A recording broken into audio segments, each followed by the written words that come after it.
let go, and let go. What's up, everyone? It is Sunday, May 22nd, 2022, and today I am working on one of my songs for the second album called Who I Used to Be. So far, I have laid down the instrumentals for everything and have the song fully prepared as like a demo version, but the only thing I gotta do today are my vocals, which includes the main track and the harmonies. Now, it's been a fun project so far. I've recorded about half the album, and I've sent it off to be mixed and mastered with one of my good friends who's an audio engineer down in Carver, North Carolina. But I still have a whole second half of the album to go. And this process has been unique from the first album because when I did Late Night Thoughts, I worked with one of my best friends from the area to record, mix, and master. But this time, it feels like more on myself. Which means I have to do guitar solos, which I don't know how to do. I have to do bass lines with an electric guitar, which sounds kind of weird, but also fun. So it's just a whole brand new experience for me. So today, I'm gonna give you a little bit of insight on what it looks like when I record at home and how you could do it on your own. Hey everyone, welcome back to the recording of one of my songs for the second album, Who I Used to Be. Now I wanted to show you my setup because it's pretty simple and pretty much anyone can do it at home, but I just want to give you a heads up like where I'm at and what I'm planning on doing today. So over here, we got my microphone. It's not really too hard of a setup. I have this microphone right here with the mic stand and then this pop filter. I put this on because sometimes when you sing like plosives like P's or B's, like if you're saying boy or something like that, it gives off a really sharp sound that gets caught in the mic and it can sound kind of ugly. So hopefully this pop filter can catch that. So this is like your essentials for recording your vocals. Now the thing you gotta record in is Logic Pro, which is what I do. This is your DAW or like your audio software where you record your music. So right now, as you can see, I'm gonna zoom in a little bit here. I've recorded all the instrumentals, right? So I got some acoustic guitar, I got a couple of electric guitars going. I tried recording a bass, which is kind of cool. It's like a sound effect, or I think they call them like VSTs that are like built into Logic Pro, and it gives off like this YouTube kind of sound, which I love. And then yesterday I added a warm synth pad. Today my goal is to add some vocal tracks. So you need the software, and then there are two other things I use. One, I got this pair of headphones recently made by Sony. I forget what they're called, I think it probably says on the side. There's these dynamic stereo headphones, MDR 7506 Professionals.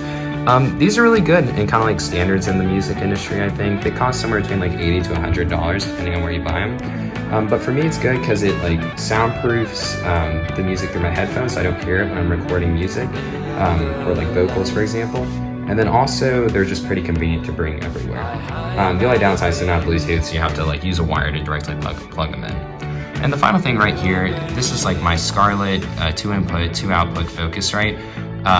And essentially what you use this for is this is how you like hook up your instrumentation to your software program. So right now I have it set up so that my microphone is plugged into input 1, and then I'm gonna like double check it and make sure it's good to go, and we're gonna set up from there. Okay everyone, so now I'm set up. I got my mic ready for a microphone check. I got everything positioned. I have whatever I need loaded into my DAW, Logic Pro. So now I'm gonna give this a go.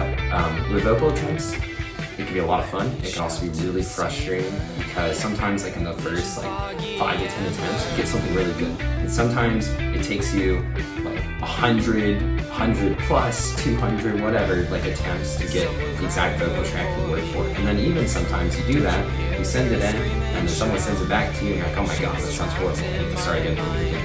So the best thing I can preach, when you're like recording from home, is just to be patient with yourself and make sure you get something you really love before you think it's done. So anyways, we're gonna give this a go and see what happens. Alright, so I'm on the last chorus for the song, Who I Used to Be, which is on my second album. It's been going pretty well so far. I mean, I've been recording for about a couple hours, and for certain parts I've had to get about 30 to 40 vocal takes, but we're just gonna see what happens with this one. So let's give it a shot, see what it looks like. So, funny story, actually when I was recording that last final chorus and I filmed it and tried to show it to you guys, well, apparently I mixed up the lyrics and I was like, dang it, that sucks, because I knew I messed it up on the spot. So I had to go back and re-record the chorus. but it turned out pretty well. So now I'm gonna hit the next part of my process, which is where I like listen back to the whole song, see if there's anything that really catches my ear in the vocals, like in the instrumentation or something along those lines, and then hit save and pause for the day. One thing you never wanna do, which I used to make the mistake of doing, is hearing something and being like, oh, it sounds pretty good, and then sending it off. Because what ends up happening is you listen back a few days later and you're like, oh my God, I messed up that one note.